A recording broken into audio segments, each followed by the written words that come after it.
un honor para mí el dar una conferencia en la academia y poder participar en este ciclo de divulgación, que es todo un reto, como bien ha apuntado el profesor Aguilar. Es todo un reto saber transmitir conocimientos que has adquirido a lo largo del desarrollo de tu línea de investigación, tratar de explicarlo de manera sencilla. En fin, desde luego esa es mi intención, hacerlo de una manera sencilla. Efectivamente, el tema del que voy a hablar es un tema que toca aspectos fundamentales de la física y de la ciencia, como son la imprevisibilidad, la incertidumbre, y se enmarca dentro de la teoría del caos, de ahí el papel que veremos que juega las estructuras fractales en distintos ejemplos de aplicación en física. Haciendo un breve resumen de todo lo que voy a contar, diríamos que el primer punto es que en física tenemos leyes que determinan la evolución de un determinado sistema físico. Supuestamente, cuando utilizo la palabra determinan, también estoy de algún modo pensando en que muchos de los sistemas son realmente deterministas, dependiendo de sus parámetros y de sus condiciones iniciales. Por otro lado, existen los llamados sistemas multiestables, que presentan cuencas de atracción que poseen fronteras fractales donde la predicción se hace difícil dependiendo de las condiciones iniciales.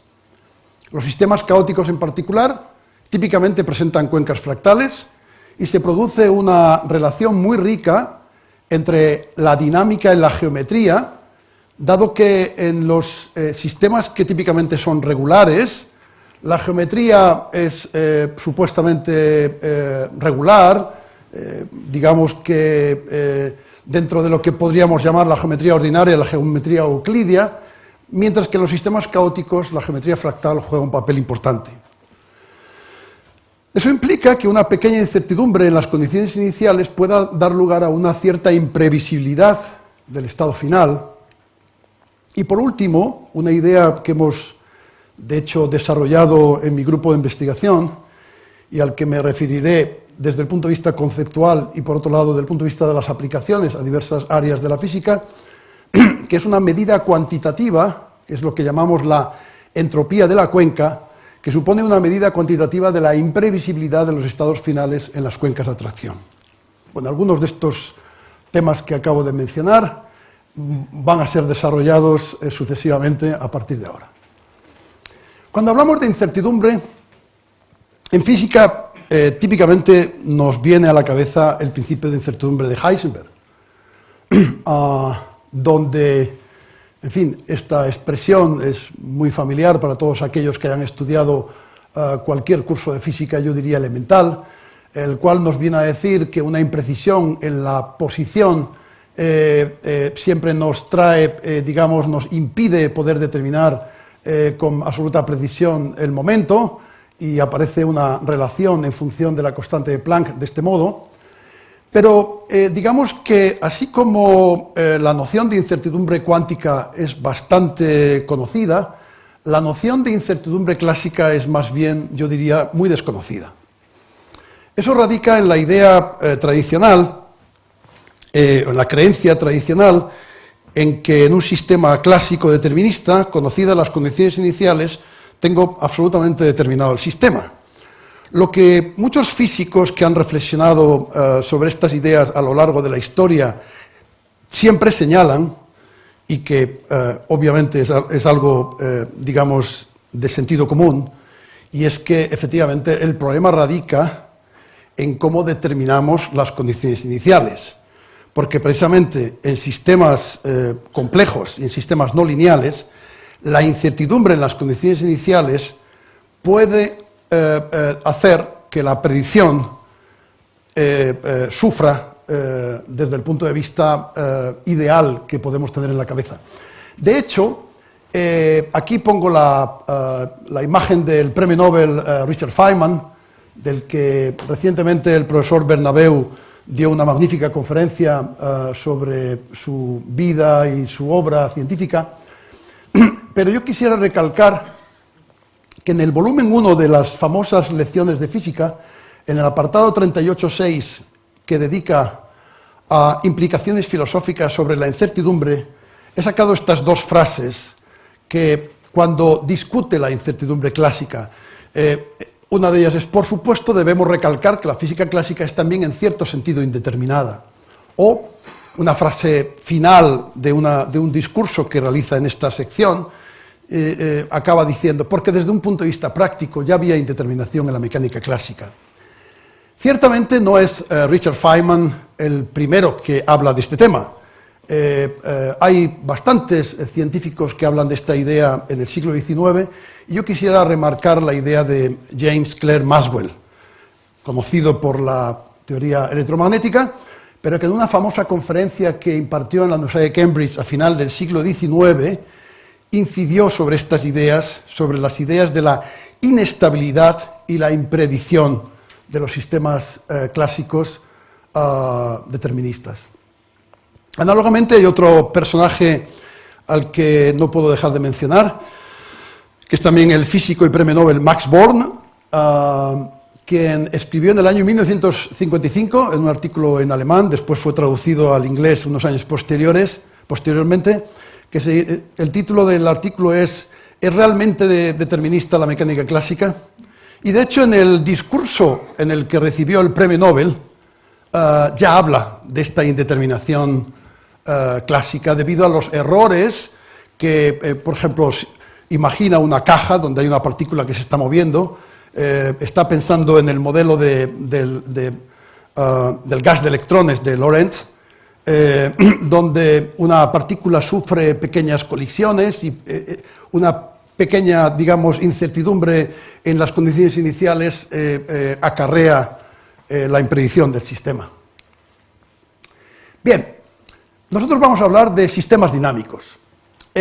Cuando hablamos de sistemas dinámicos, básicamente, por utilizar una forma, digamos, que pueda entender todo el mundo, digamos que un sistema dinámico supone una regla que nos da la evolución determinista de una magnitud en el tiempo. Matemáticamente, eso lo podemos modelizar o bien mediante ecuaciones diferenciales cuando el sistema es continuo, o bien mediante ecuaciones en diferencias cuando tenemos sistemas discretos. Observad este dibujo donde está muy rugoso. Imaginaros una bolita que empieza a moverse y al cabo de un cierto tiempo acaba en este valle, pero puede acabar en este otro, puede acabar en este otro, etc. Pensad, por ejemplo, en la analogía que luego os mostraré de un río, donde una gota cae en una determinada cuenca de un río y finalmente acaba yendo al río. El río podríamos entenderlo como el atractor. Es decir, unas condiciones iniciales nos llevan a un cierto atractor. Hablando de fuentes de incertidumbre, una de las típicas fuentes de incertidumbre clásicas se reconoce como una de las huellas de la teoría del caos, es la sensibilidad a las condiciones iniciales. Y para ello quiero mencionar esta rima que se atribuye a Benjamin Franklin: por culpa de un clavo se pierde la herradura. Por culpa de la herradura se pierde el caballo. Por culpa del caballo se pierde el jinete. Por culpa del jinete se pierde el mensaje. Por culpa del mensaje se pierde la batalla. Por culpa de la batalla se pierde el reino. Lo más mínimo lo puede cambiar todo. Otra fuente de incertidumbre son las cuencas fractales. Ahora mostraré lo que son las cuencas fractales en el espacio de las fases, pero quiero mostraros una idea muy gráfica y muy simple para entender el concepto de cuenca fractal, que es, por analogía, la cuenca de un río. En este dibujo lo que se muestran pues, es una cadena montañosa, que es lo que podemos llamar la divisoria. En nuestro lenguaje es lo que llamaremos la frontera de las cuencas, y si una gota de agua cae para acá, va para este río. Si la gota de agua cae para acá, va para este río. Esto es lo que llamamos la cuenca del río. Un dibujo, digamos, para entender el mapa de las cuencas puede ser este, el mapa de las cuencas hidrográficas. Aquí tenemos una gota. Si esta gota cae aquí, va para el Ebro. Si la gota cae aquí, va para el Duero. Si la gota cae aquí, va para el Tajo, etcétera, etcétera. Es decir, si una gota cae en esa región, terminará en una masa de agua particular, por ejemplo, el río. Bien, cuando hablamos en términos de sistemas dinámicos, el concepto de cuenca de atracción y de atractor lo visualizamos en un espacio geométrico particular, que es lo que se llama el espacio de estados o espacio de las fases, donde aquí, en este diagrama, aquí aparece la posición y aquí la velocidad o el momento. Este dibujo lo que nos muestra es unas determinadas cuencas de atracción con distintos colores y, por ejemplo, cuando tomamos una condición inicial de la cuenca amarilla, finalmente acaba en el atractor A. En este caso tenemos dos cuencas. Si la condición inicial comienza aquí, finalmente cae en un atractor en la región roja, mientras que aquí acaba en la región amarilla y el resto, digamos, son las fronteras de las cuencas, ¿no? En este diagrama lo que aparecen son dos osciladores no lineales. Cuando dibujamos el potencial asociado a cada uno de los osciladores, podemos comprobar que esta posición es una posición de equilibrio inestable, que si hacemos una pequeña perturbación a esta bolita, va a caer hacia acá, pero si la movemos para allá, se escapa y se va hacia el infinito. En este caso, que es un potencial simétrico, este es un oscilador cúbico, pues tenemos una posición inestable aquí y dependiendo, digamos, de dónde sopla el viento, la partícula puede ir hacia un lado o hacia otro. En el espacio de las fases, eso aparece reflejado de este modo, donde cada uno de ellos representa una de las cuencas de cada uno de los atractores. Por tanto, la cuenca de atracción es el conjunto de puntos iniciales cuyas trayectorias van a un atractor específico. A lo largo de la charla también hablaré de otro concepto similar, que es lo que se llama la cuenca de escape. La cuenca de escape se usa sobre todo en sistemas hamiltonianos conservativos, donde no hay atractores. Por lo tanto, no tiene sentido el hablar de cuenca de atracción en un sistema hamiltoniano. Pero si el sistema hamiltoniano es abierto y por lo tanto hay posibilidad de que partículas que comienzan en una determinada región puedan salir de la región dada en distintas salidas, pues dependiendo de las salidas por las que pueda salir la partícula, eso recibe el nombre de cuenca de escape. Bien, habíamos hablado inicialmente que, dada una determinada región en el espacio de las fases, si tenemos dos atractores, las fronteras pueden ser suaves, como es en este caso. Estos representan cuencas de atracción del oscilador de Duffin. En este caso simplemente se trata de un oscilador de Duffin con un determinado amortiguamiento y podemos ver que evidentemente si yo tomo un punto blanco me va a ir al atractor que está por aquí y si tomo un punto negro me va a ir al atractor que está por aquí. Pero como podéis observar, las fronteras son suaves, quiere decir, son curvas de dimensión 1 normales. Esto también representa la cuenca de atracción de un oscilador de Duffin para otro determinado conjunto de parámetros y podéis comprobar cómo los distintos colores representan distintos atractores. En realidad hay 3 atractores, pero podéis ver, cualquiera puede visualizar que hay multitud de regiones donde todos los colores, el rojo, el verde y el azul, están entremezclados, lo cual quiere decir que a poco que cometa un error en la precisión, digamos, de definir la condición inicial, me puedo ir a este atractor o a este otro atractor fácilmente. De modo que la idea básica es que la fractalidad va a implicarnos una cierta imprevisibilidad e incertidumbre. Bien, este es un dibujo muy bonito que refleja las cuencas de atracción de un péndulo magnético.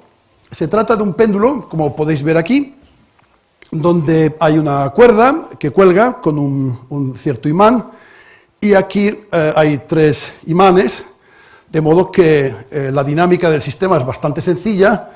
se va a sentir atraído por los tres imanes y el sistema va a empezar a deambular de un lado para otro, generando un tipo de caos que se llama caos transitorio, hasta que finalmente acaba en uno de los atractores, pero hay una dependencia extremadamente sensible a la condición inicial que viene marcada en este dibujo por los distintos colores. Es decir, si comienzo como condición inicial por aquí, me voy a ir al atractor azul.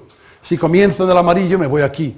Pero si comienzo por una región por acá, donde tengo los colores amarillo y rojo y azul prácticamente mezclados, pues el sistema va a empezar a dar vueltas hasta que finalmente se va a uno de los atractores.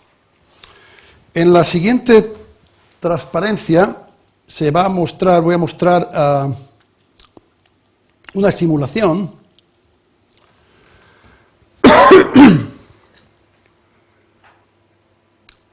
Vamos tomando distintas condiciones iniciales, el sistema empieza a... y entonces, como ha caído en el verde, ese punto lo ponemos de color verde.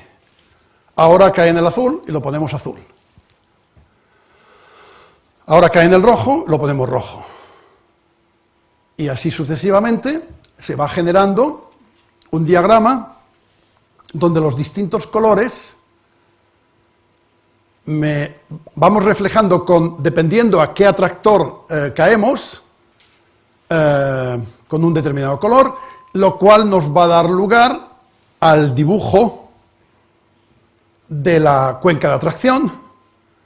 Ahora en este momento con esta resolución, pero automáticamente cambiamos de resolución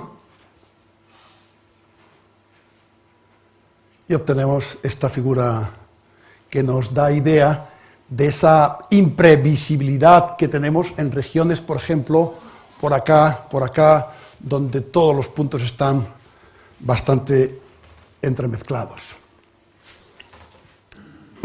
Bien, quería simplemente mencionar alguna idea básica sobre los fractales. Aquí tenemos el famoso fractal de Mandelbrot. Es un vídeo donde empiezan a aparecer la propiedad de la autosemejanza. Digamos, a medida que vamos cambiando la escala, van apareciendo las estructuras una y otra vez, una y otra vez, una y otra vez.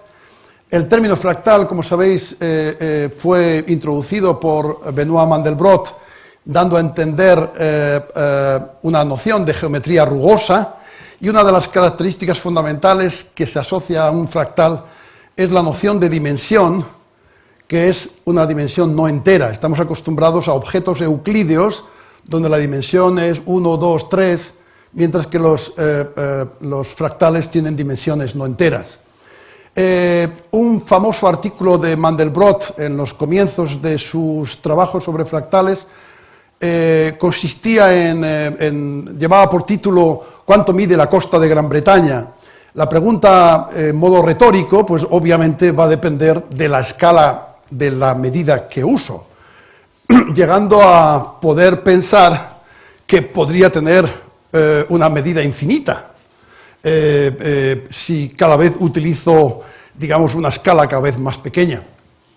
Esto es algo también similar a lo que ocurre, por ejemplo, en un famoso fractal, que es la curva de Helge von Koch, que se genera de esta manera. Tenemos una línea, esa línea la dividimos en 3 trozos y construimos este triángulo equilátero, de tal modo que aquí hay 4 piezas ahora mismo y hay un factor de magnificación de 3. A continuación, esta línea le aplicamos el mismo algoritmo.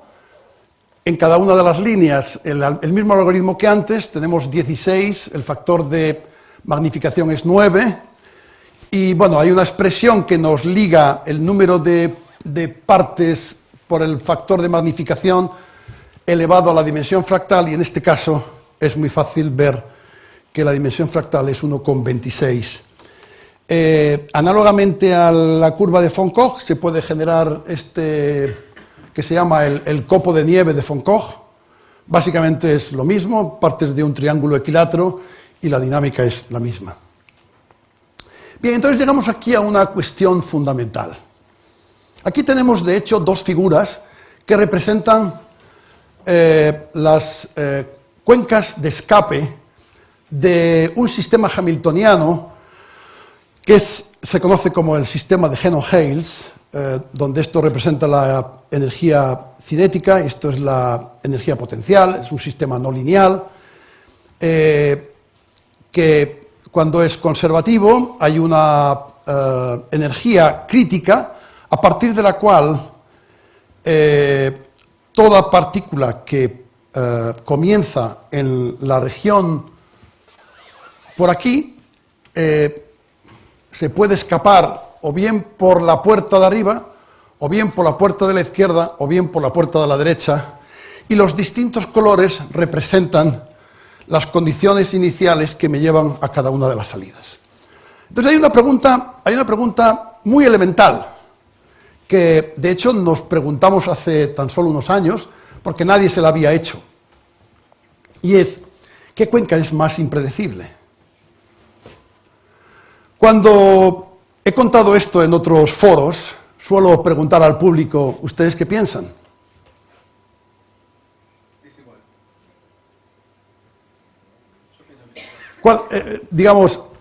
¿Cuál de las dos cuencas es más impredecible?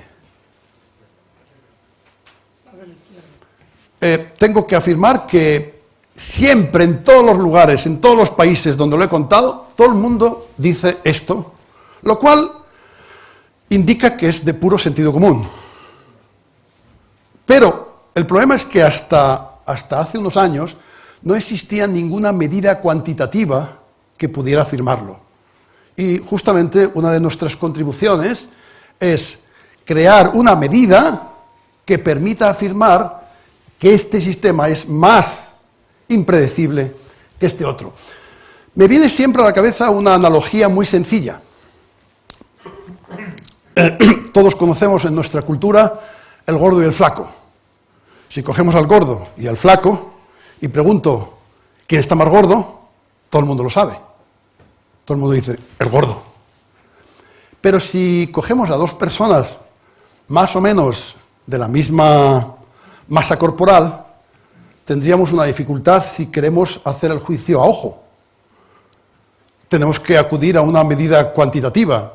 Es decir, utilizamos una balanza, los ponemos a los dos encima de la balanza y el que tenga el número más grande es el más gordo.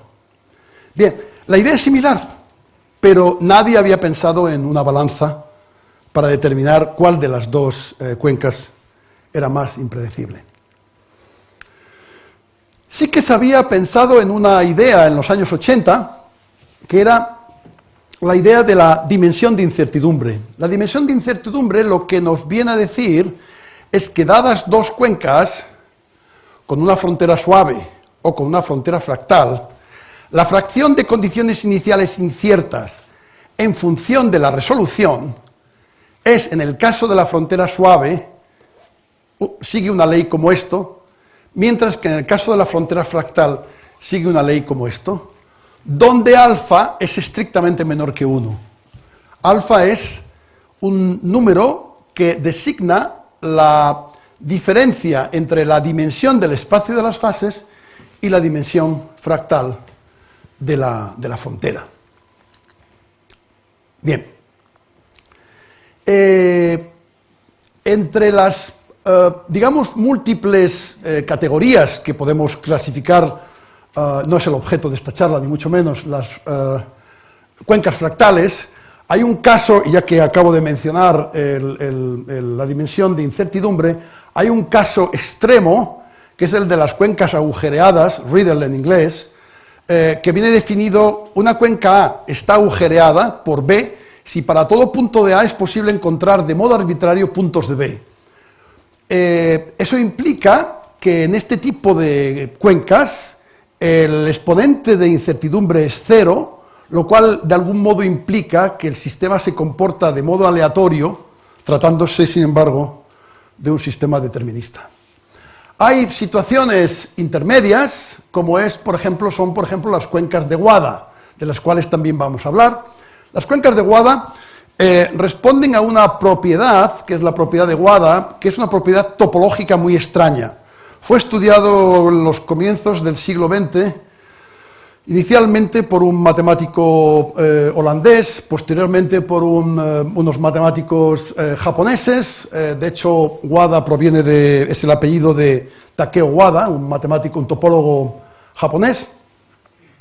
Y básicamente la propiedad de Wada nos indica que 3 o más cuencas poseen una única frontera común, algo que es bastante difícil de imaginar. Y además, las cuencas de Wada suponen una mayor imprevisibilidad. Aquí tenemos un dibujo de las cuencas de atracción del péndulo forzado y amortiguado para una determinada elección de parámetros, donde podemos ver, digamos, que aparecen fronteras bastante fractalizadas, y en particular se puede probar que se trata de un sistema con la propiedad de Wada. Bien, en los años 90 había un método para determinar cuándo una cuenca era de Wada, que fue desarrollada por el profesor York en la Universidad de Maryland, y hasta hace unos años, digamos que esa definición no se había tocado. Y en nuestro grupo de investigación hemos estado trabajando en ello, y muy recientemente, fue publicado el año pasado, hemos encontrado una forma muy sencilla de determinar cuándo una cuenca es Wada. Es lo que llamamos el método de la fusión, que apareció publicado en esta revista, pero digamos, el número pasado, el dibujo responde a la prueba, digamos, de que la cuenca de atracción del péndulo tiene la propiedad de Wada y que ocupó la portada de la Revista Española de Física. La idea fundamental del método es que las fronteras Wada no cambian cuando las cuencas se fusionan. Básicamente aquí la idea consiste en que cogemos la cuenca azul y el resto las fusionamos y aparece amarillo. Aquí conservamos la verde y el resto lo fusionamos. Y aquí lo mismo con el rojo. La apariencia es que nada ha cambiado y es porque la frontera es la misma, lo cual nos está indicando que es Wada. Si cogemos un diagrama donde las fronteras no son Wada, efectivamente se puede comprobar que eso no ocurre y que en todo caso el único punto que tiene esa propiedad sería el centro. Bien, hay muchos ejemplos de sistemas con cuencas de Wada. Este es uno nuestro donde probamos hace ya unos cuantos años que el sistema de Henon-Hayes tenía cuencas de Wada, pero las ideas de cuencas fractales y cuencas de Wada, etcétera, etcétera, aparecen en numerosas publicaciones, por ejemplo, aquí en el campo de la astrofísica y las ciencias del espacio, en el contexto del sistema Tierra-Luna, o en óptica, como en estos dibujos corresponden a inestabilidades y cuencas fractales de atracción en sistemas ópticos de optimización, o en sistemas atómicos, publicados en la revista de Physical Chemistry, de Química Física, o este trabajo sobre la imprevisibilidad fundamental en la competición de multiespecies en biodiversidad, donde también aparecen de estas cuencas fractales y algunas extremadamente fractalizadas, publicado en American Naturalist, o en física cuántica, como este trabajo de unos colegas franceses, en unos estudios de ondas de materia, o incluso en economía, fuentes fundamentales de complejidad económica, unos dibujos espectaculares. Hace unos años escribimos un artículo de revisión donde, claro, han pasado ya 10 años, donde escribimos casi todo lo que se sabía sobre el tema. Fue publicado en la revista Reviews on Modern Physics, pero ciertamente en los últimos 10 años ha habido numerosos cambios. Bien, volvemos otra vez al sistema de Henon-Hayes, el que habíamos utilizado para mostraros la idea de cuál era más impredecible, y el parámetro fundamental aquí es la energía. Entonces, la diferencia de estos dibujos es la energía. El sistema es conservativo, se conserva la energía, Y lo que podemos observar más o menos a simple vista es que a medida que aumenta la energía, la fractalidad más o menos desaparece. Esto es de sentido común porque digamos que para energías próximas a la energía umbral, digamos, por utilizar un razonamiento antropomórfico, es como la partícula tiene dudas de qué hacer. No sabe si salir por la puerta 1, por la puerta 2, por la puerta 3, lo cual le lleva, digamos, a un régimen de caos transitorio que se refleja en la estructura fractal, en el espacio de las fases. Cuando la energía es muy grande, por lo tanto la velocidad es muy grande, digamos, ese problema desaparece, ese problema, digamos, ligado a una cierta incapacidad de decisión y, por lo tanto, digamos, las fronteras más o menos desaparecen. Pero bueno, nos hacemos de nuevo preguntas del tipo, ¿qué cuenca es más fractal? ¿Qué cuenca tiene mayor incertidumbre? ¿Cómo podemos medir la incertidumbre de una cuenca? Y aquí es donde viene la definición de entropía de la cuenca, que ideamos hace unos años y fue publicado también en la revista Scientific Reports. La idea es bastante elemental. Tomamos un dibujo de una cuenca, tomamos una determinada resolución y entonces entendemos la probabilidad como la proporción, o sea, la probabilidad de un determinado color, como la proporción de ese color dentro de la caja. Eso nos lleva a determinar la entropía de la caja mediante la fórmula de la entropía de Shannon. A continuación calculamos la entropía total para un conjunto de n cajas y finalmente definimos la entropía de la cuenca dividiendo eso por el número de cajas, lo cual nos ayuda a cuantificar la imprevisibilidad dándonos un número, SB, que va entre 0, cuando no hay ninguna imprevisibilidad, y logaritmo de n sub a, donde n sub a es el número de colores o atractores.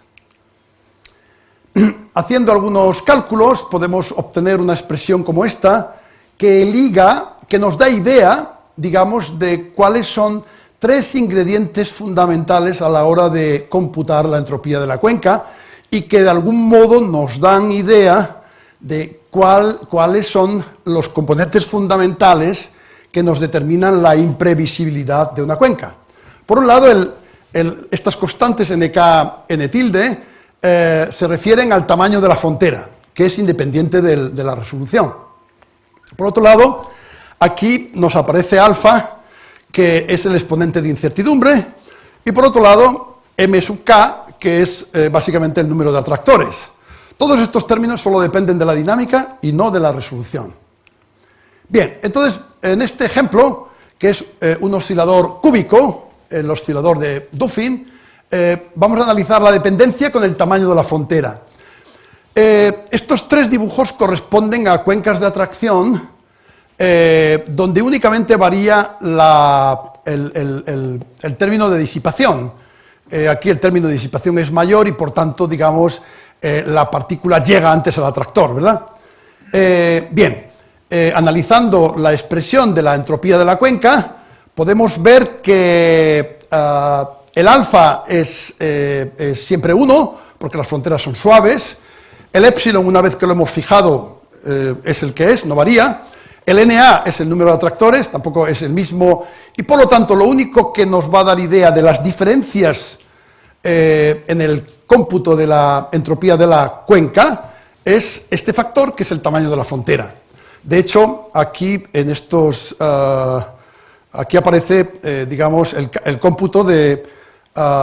en forma de logaritmos de la entropía de la cuenca frente a la resolución, lo cual nos está indicando que para una determinada resolución, pues la entropía de la cuenca es mayor aquí y que aquí, lo cual nuestro propio sentido común, si hemos entendido de qué va, nos confirma la intuición.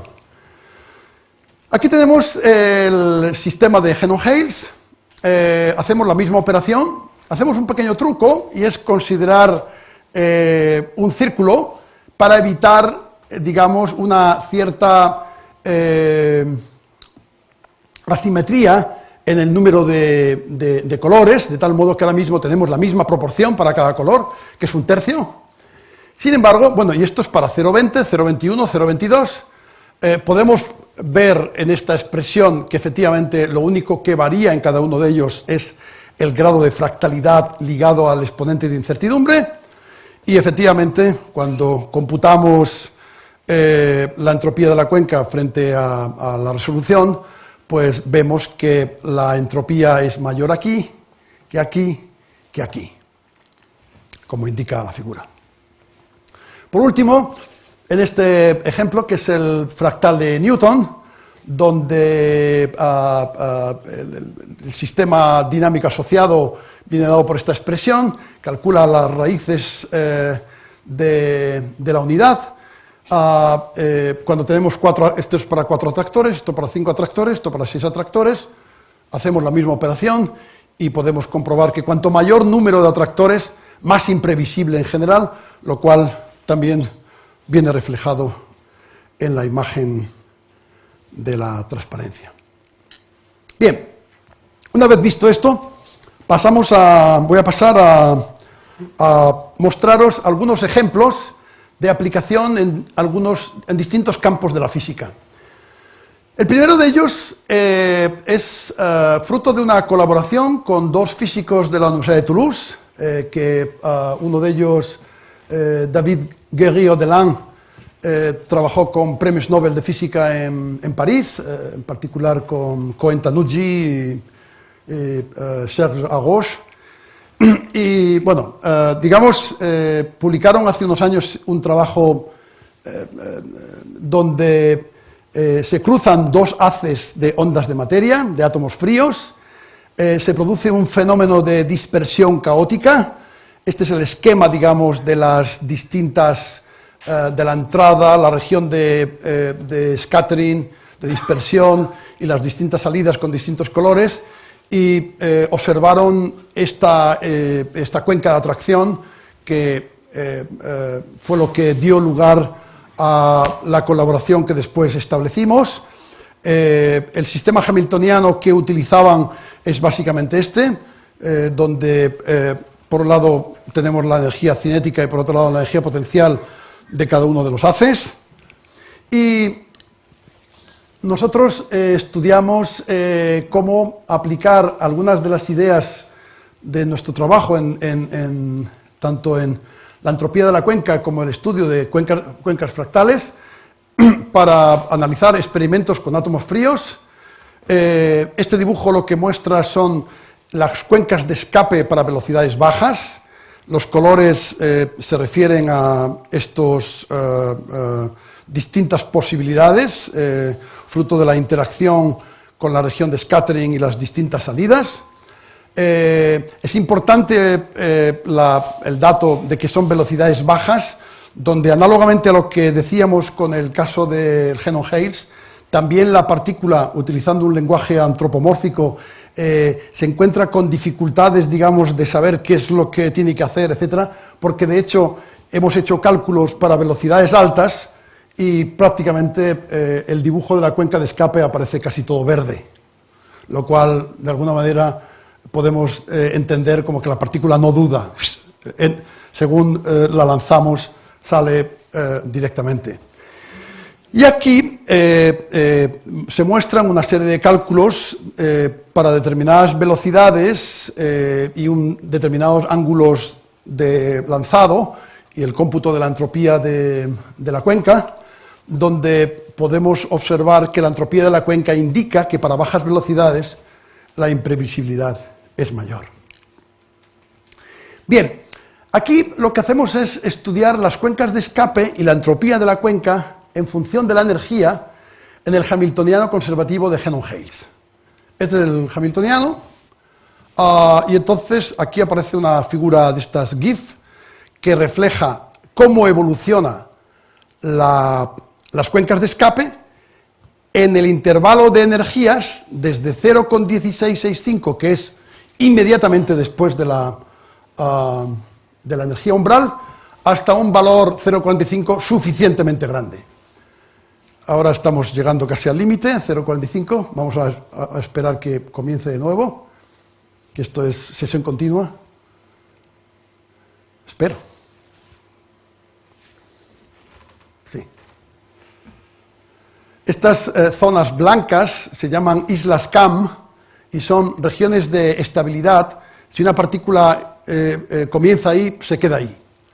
Esto es lo que explica que cuando hemos calculado la entropía de la cuenca frente a la energía, pues precisamente nos ayuda a entender de modo cuantitativo algo que conocíamos de modo cualitativo, y es que el sistema presenta dos tipos de regímenes: el régimen no hiperbólico, que va aproximadamente hasta la energía 0,22, que se caracteriza, en este caso, por fluctuaciones en el cálculo de la cuenca de la entropía de la cuenca, debido a la presencia de islas CAM. Mientras que en el régimen hiperbólico, donde hay una ausencia de las islas CAM, observamos lo que podíamos más o menos prever, y es que va a haber un decrecimiento monótono de la entropía de la cuenca. También hemos aplicado las mismas ideas en un par de trabajos donde hemos adoptado el sistema de Shannon-Hayes con la aproximación relativista. Estas son las ecuaciones en la aproximación relativista, donde este es gamma, y expresamos aquí los cálculos en función de beta, que es el cociente de la velocidad frente a la velocidad de la luz. Y bueno, digamos que este es el resultado que obtenemos, donde hay unas ciertas variaciones en función de beta, que he tomado aquí algunos dibujos, uno que corresponde al límite newtoniano, y después para distintos valores de beta hay un valor a partir del cual desaparecen las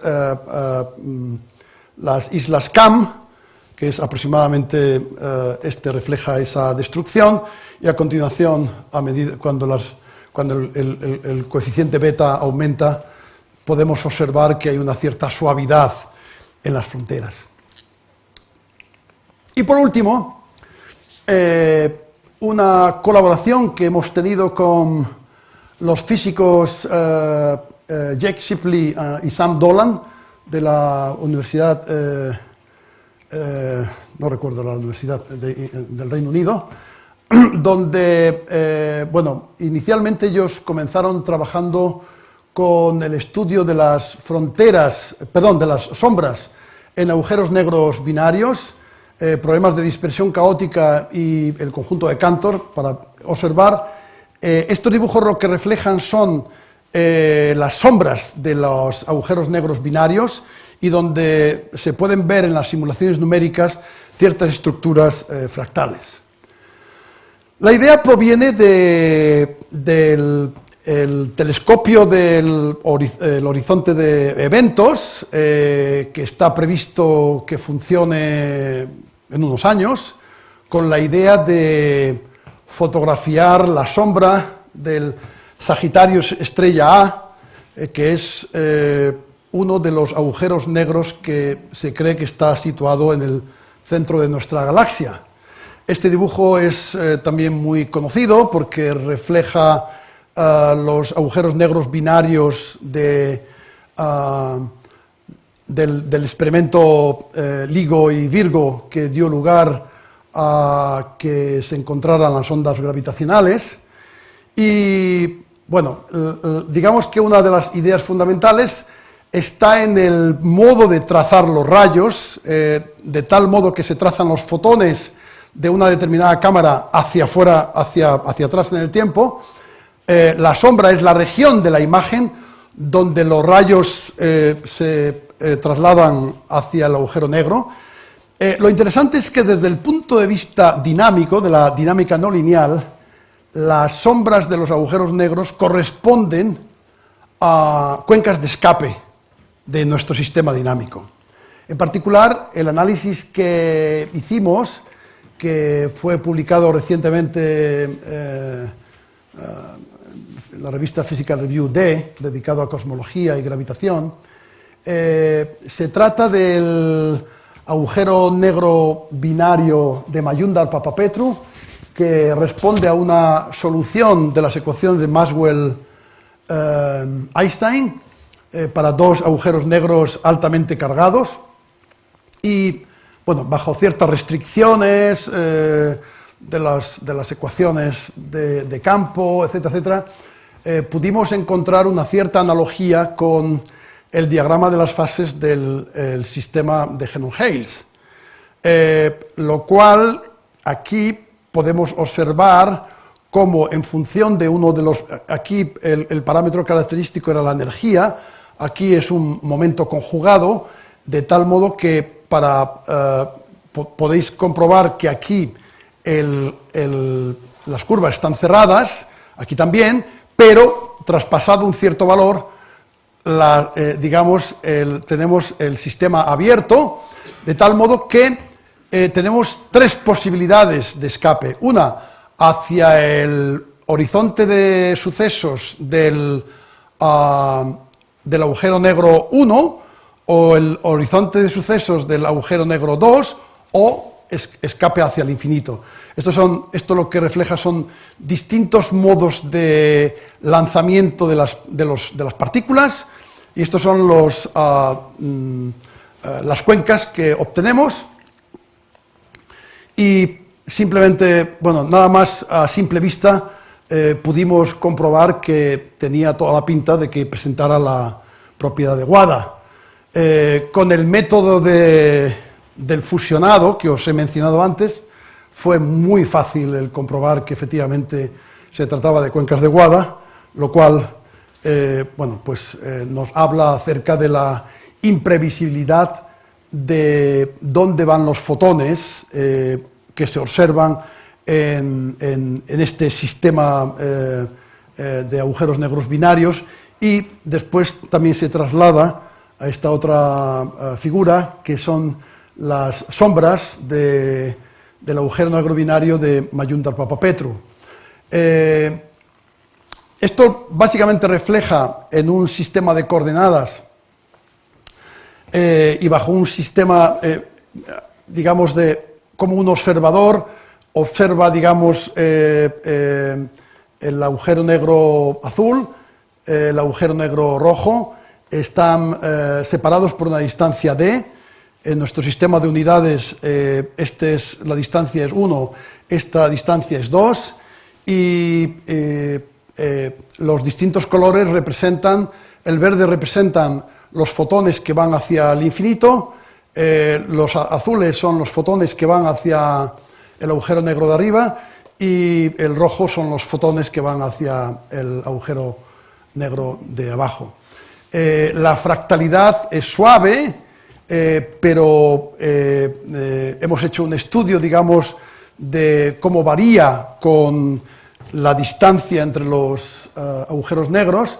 Viene más o menos reflejado en este diagrama, donde este diagrama lo que nos indica es el número de puntos de la frontera que no son Wada. Entonces, vemos que hay varios regímenes, hasta aproximadamente 1,2, lo que nos indica básicamente es que si la proporción de puntos de la frontera que no son Wada es aproximadamente 0, significa que las cuencas son Wada.